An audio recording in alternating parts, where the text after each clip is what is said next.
चलिए हम लोग जो है इस वीडियो में कुछ इम्पोर्टेंट डिफिनीशन के बारे में चर्चा कर लेते हैं। जैसे स्फेरिकल मिरर से संबंधित आपको स्फेरिकल मिरर के बारे में ही डिटेल्स पढ़ना है इस चैप्टर में।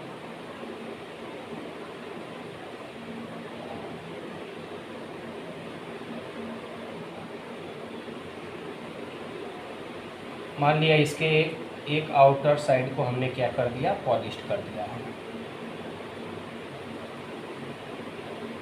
तो इसका इनर पार्ट जो होगा रिफ्लेक्टेड सरफेस की भांति बिहेव करेगा। तो यहाँ से आप ध्यान दो, जो यह मिरर एम एन बन रहा है, इसका जो मध्य पॉइंट होता है, मिड पॉइंट, वह किसका काम करता है, पोल का। और यह पार्ट जिसका सेंटर होता है उसको बोलते हैं सेंटर ऑफ कर्वेचर सी। सी और पी को मिलाने वाली जो स्ट्रेट लाइन होती है इसको बोलते हैं प्रिंसिपल एक्सिस। क्या बोलते हैं? Principal axis. सेंटर और पोल को मिलाने वाली या सेंटर और पोल के बीच की डिस्टेंस क्या कहलाती है? Radius of curvature. सेंटर और पोल का मध्य point focus point. Focus point और पोल के बीच का डिस्टेंस क्या कहलाता है? Focal length. तो आपको यही छोटे छोटे डिफिनीशन क्लियर करने हैं। तो पहले आप जो है डिफिनीशन को लिख लीजिए। तो पहले तो आप लिखो principal axis.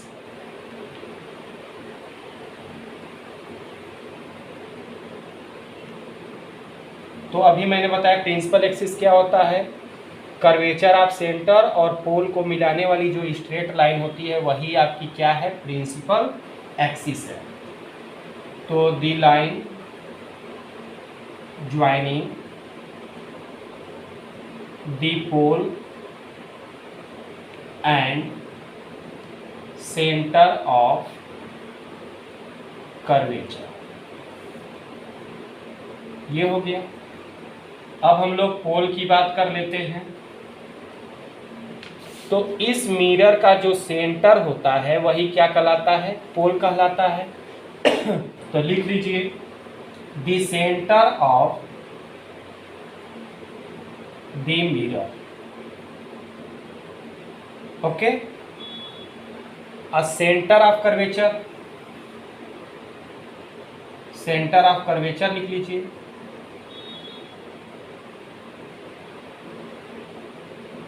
The center of the hollow glass sphere of which the mirror was a part। ये हो गया।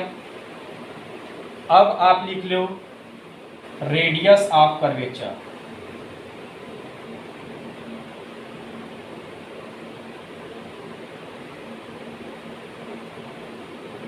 तो रेडियस ऑफ कर्वेचर क्या है? Distance between C and P. तो लिख लीजिए द डिस्टेंस बिटवीन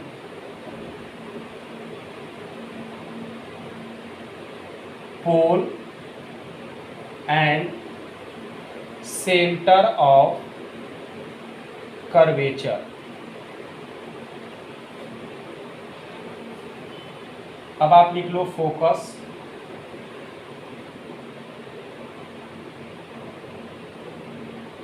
फोकस क्या है? The mid point of the centre and pole, that is called the focus point. तो या तो आप आगे देखोगे कि यदि कोई रे प्रिंसिपल एक्सिस के कैसे जा रही हो? पैरेलल जा रही हो। कैसे जा रही हो? पैरेलल। तो वह किससे होकर जाती है? फोकस से। तो वह जिस पॉइंट से होकर जाती है वही क्या कहलाता है? फोकस कहलाता है। क्या कहलाता है? फोकस कहलाता है। तो इसका भी लिख लीजिए definition. The point on principal axis where all parallel light rays actually meet or appear to meet after reflection, after reflection। तो यहाँ देखिए ये रियल में एक्चुअली मीट कर रही है, आफ्टर रिफ्लेक्शन, आफ्टर रिफ्लेक्शन। और लास्ट लिख लीजिए फोकल लेंथ।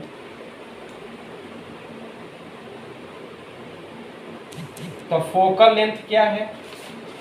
तो distance between F and P, focus and pole. तो इसको भी लिख लीजिए, द डिस्टेंस बिटवीन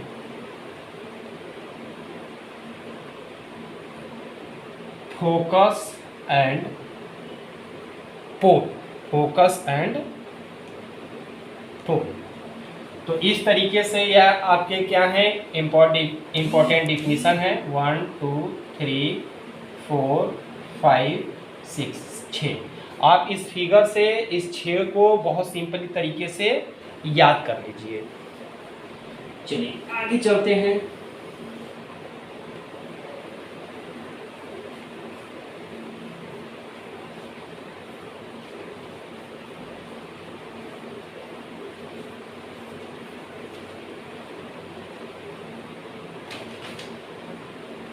अब हम लोग देख लेते हैं रिलेशन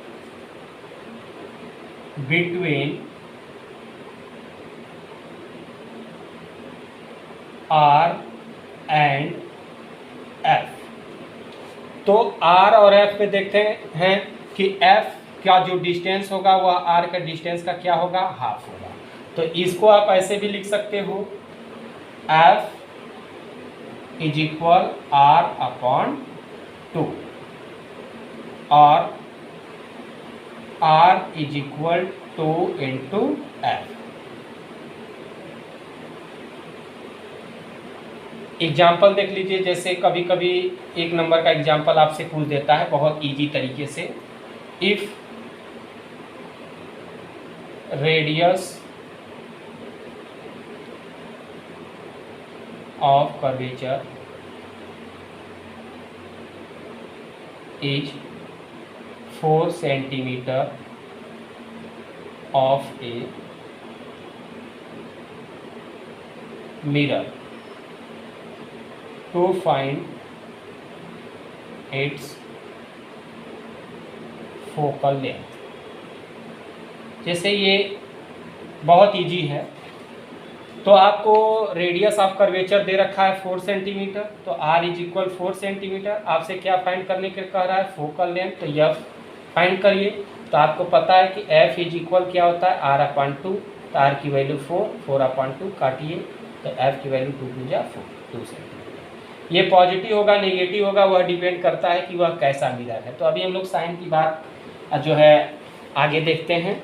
तो इसे आप जल्दी से जल्दी नोट्स करिए।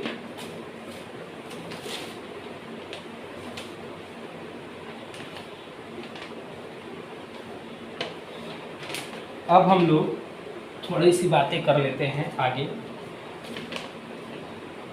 Magnification of spherical mirror.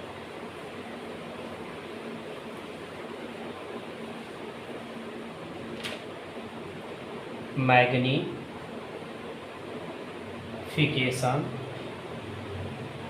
Of spherical mirror. तो यम बराबर होता है हाइट ऑफ ऑब्जेक्ट,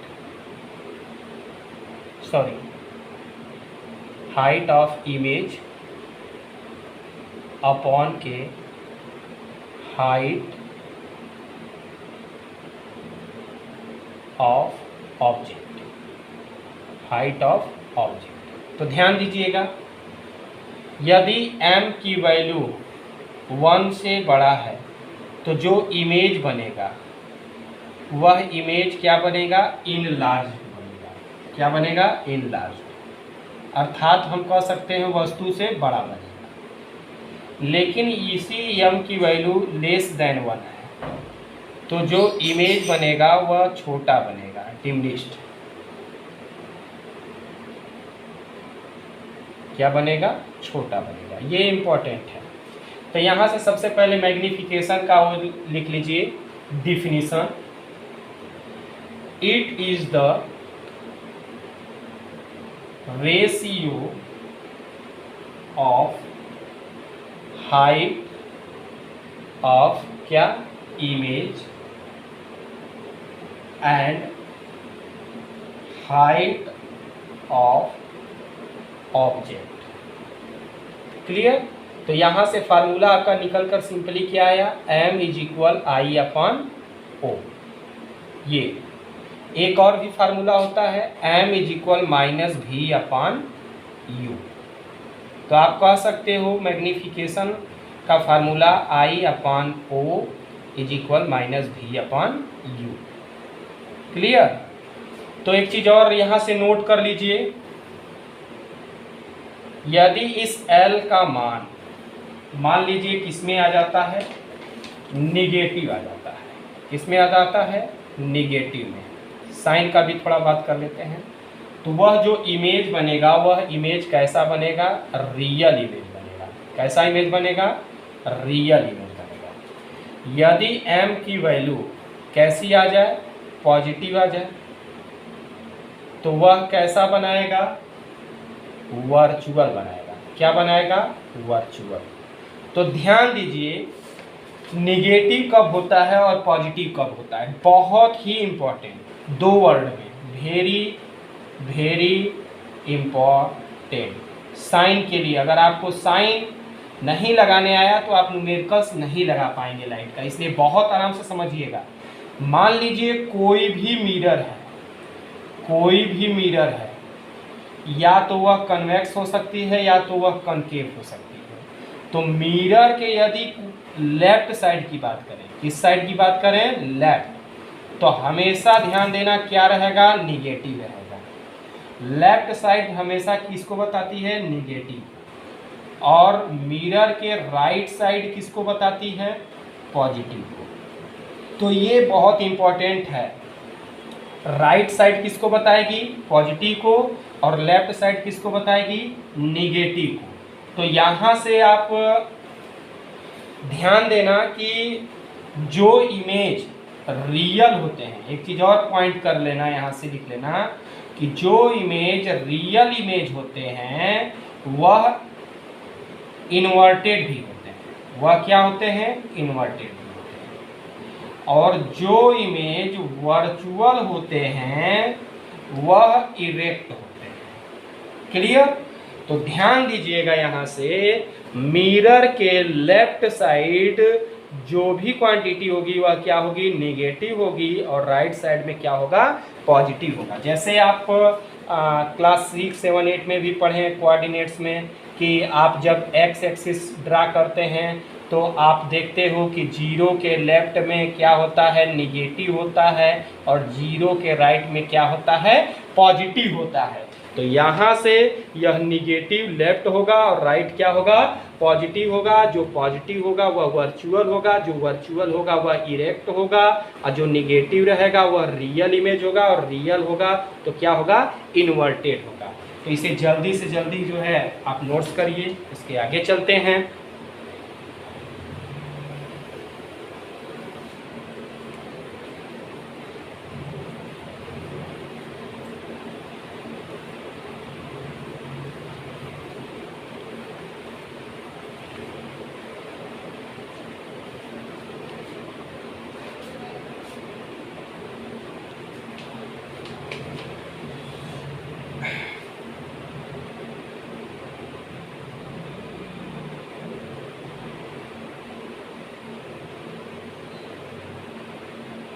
हम लोग यहाँ देख लेते हैं इमेज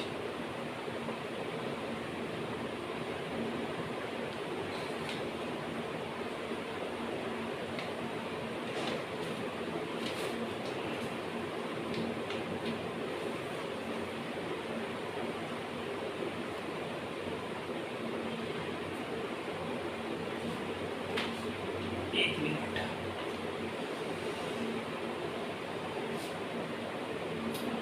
इमेज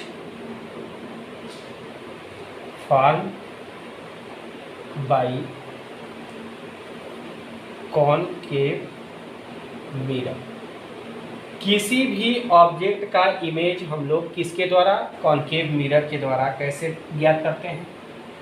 तो सबसे पहले कंसेप्ट को समझ लीजिए, उसके बाद मैं आपको जो है इसके विस्तृत रे डायग्राम के बारे में चर्चा करेंगे। पहले बहुत सिंपल कंसेप्ट और ट्रिक, मान लीजिए क्या है ट्रिक, बराबर बच्चे जो है इसमें गलतियां कर देते हैं, तो ट्रिक के बारे में भी ध्यान दीजिएगा। तो यहाँ से ध्यान दो, तो मान लो कॉनकेव मिरर के लिए कह रहा है इमेज कैसे बनेगा, तो सबसे पहले कॉनकेव मिरर बना लीजिए, ये लीजिए,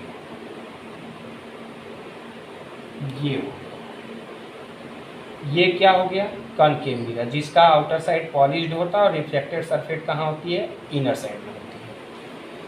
और ये सेंटर जो है मिरर का क्या हो गया, पोल हो गया, और ये सेंटर हो गया, और ये फोकस हो गया, ये पोल हो गया। तो ध्यान दीजिए, पहला, जब object, when object placed infinite. दूसरा कंडीशन आपका बनता है, मैं एक एक बताऊंगा, beyond when object beyond C. Third, when, C के आगे हो गया, व्हेन ऑब्जेक्ट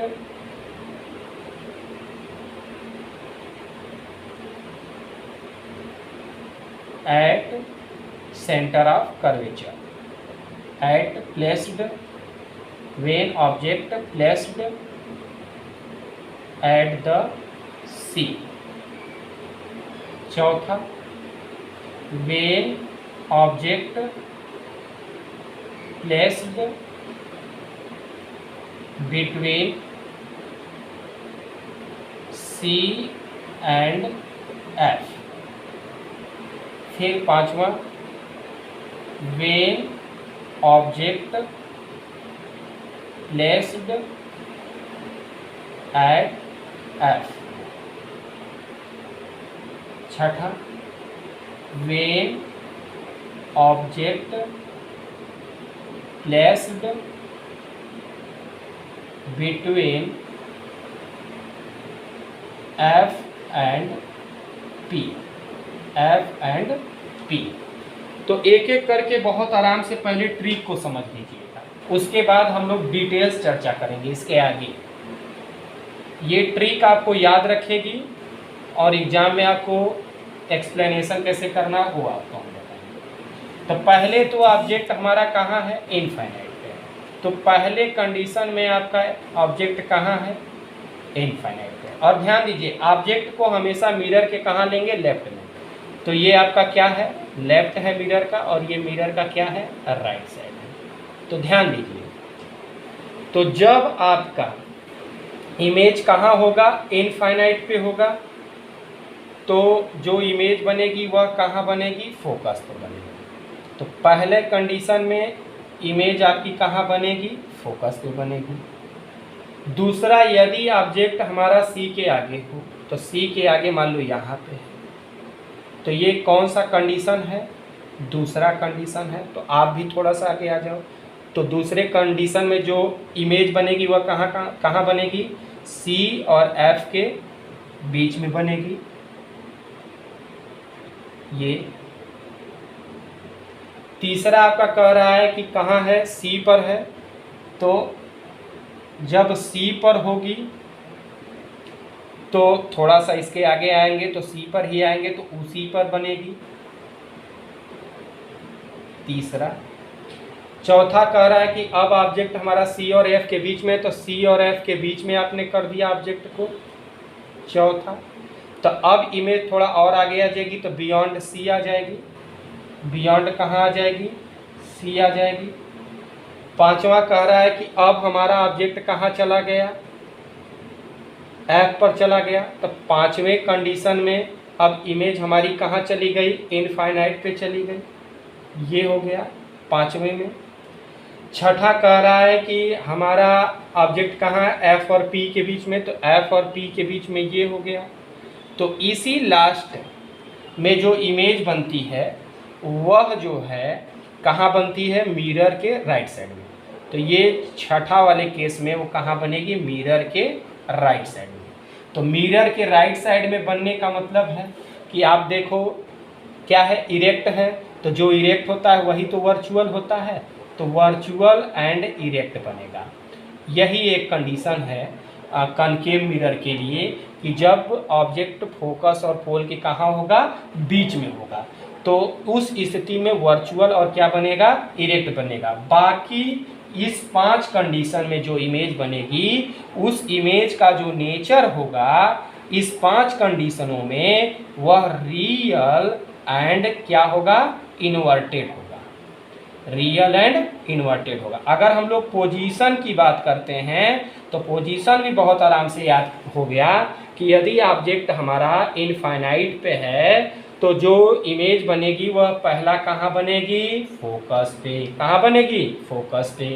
यदि हमारा बियॉन्ड सी है, कहाँ है, बियॉन्ड सी है, तो सी और एफ के कहाँ बनेगी, बीच में बनेगी, सी और एफ के बीच में बनेगी। और तीसरा आप देख लो कि तीसरे कंडीशन में आपका जो है जब सी पर है तो इमेज भी कहाँ बनेगी, सी पर ही बनेगी। तो यहाँ से चौथा आप देखो सी एंड एफ है, तो सी एंड एफ है, तो चौथा आपका कहाँ बन रहा है, beyond, beyond C, beyond C, तो यहाँ पर बियॉन्ड सी हो जाएगा। और पांचवा कंडीशन में फोकस पे रखे हैं, तो जब फोकस पे रखें तो कहाँ बनेगा, इनफाइनाइट पर बनेगा। और लास्ट आपका फोकस और पोल के बीच में करेंगे तो behind the mirror, behind the mirror, mirror के कहाँ बनेगा, बिहाइंड बनेगा। तो यहाँ से आपने क्या निकाल दिया, पोजीशन निकाल दिया, यहाँ से आपने क्या निकाल दिया, नेचर निकाल दिया। हम लोग बात कर लेते हैं साइज की भी, तो साइज की बात कर लीजिए। तो देखिए पहला वाले में ऑब्जेक्ट हमारा कहाँ है, इनफाइनाइट, तो ऑब्जेक्ट का लेंथ ज़्यादा है, ऑब्जेक्ट का लेंथ क्या है, ज़्यादा है, तो ऑब्जेक्ट जो है ज़्यादा है और यहाँ पे इमेज देखिए छोटा है। देखिए ऑब्जेक्ट का लेंथ इतना दूरी पे है, मान लीजिए इनफाइनाइट है तो बहुत ज़्यादा दूर पे होगा, इमेज का लेंथ इतना ही है, तो इसका मतलब इमेज यहाँ पे क्या होगा, छोटा होगा। तो पहले वाले कंडीशन में अगर इमेज की हम लोग बात कर लेते हैं तो डिमिनिश्ड होगा, मतलब बहुत छोटा होगा। फिर दूसरा हम बात कर लेते हैं तो दूसरे कंडीशन में भी देखिए ये हमारा जो है ऑब्जेक्ट है और ये हमारा जो है इमेज है, तो ये ज़्यादा है और इमेज छोटा है, तो इसमें भी क्या होगा, डिमिनिश्ड होगा। थर्ड वाले में आप देखो तो थर्ड वाले में ये डिस्टेंस है और उतना ही सेम डिस्टेंस है, तो इसका मतलब इक्वल टू ऑब्जेक्ट होगा, ऑब्जेक्ट के ही क्या होगा, इक्वल हो जाएगा। और चौथा वाले में देखिए तो चौथा वाले में आपका ऑब्जेक्ट इतना दूरी पे है और इसमें इमेज इतना, तो इमेज बड़ा हो गया, तो इसका मतलब यहाँ पर इनलार्ज्ड हो गया, आपका इमेज क्या हो गया, इनलार्ज्ड हो गया। फिर अगले वाले पोजीशन में आप देखिए तो पांचवा वाले में आपका केवल इतना ही ज़्यादा जो है डिस्टेंस है ऑब्जेक्ट का और यहाँ पर ये इसका बहुत ज़्यादा है, तो ये तो हाईली इनलार्ज्ड हो गया। पांचवे वाले में क्या हो गया, हाईली इनलार्ज्ड हो गया। तो यहाँ से आप देखो बहुत आराम से वीडियो को एक बार, दो बार, 3 बार देखिए, ये बहुत अच्छा कंसेप्ट है और हमेशा आपका जो है जब आप आगे की तैयारियां करेंगे उसमें भी हमेशा जो है कंपटीशनों में भी पूछेगा, आपके एग्जाम में भी पूछेगा और बच्चे बराबर कन्फ्यूजन करेंगे होते हैं, तो इसलिए बार बार इसको देखिए और क्लियर हो जाएगा। तो इस तरीके से इस वीडियो में हम लोग इतना ही चर्चा करते हैं और बाकी इसके बारे में डिटेल्स चर्चा और रे डायग्राम के साथ अगले वीडियो में भी हम लोग जो है डिस्कस करेंगे। बट साइन और वीडियो को बार बार देखिए और उस कंसेप्ट को क्लियर करिए, बहुत ईजी कंसेप्ट है, बहुत मज़ा आएगा हम लोगों को लाइव चैप्टर पढ़ने में। Okay, thanks, bye.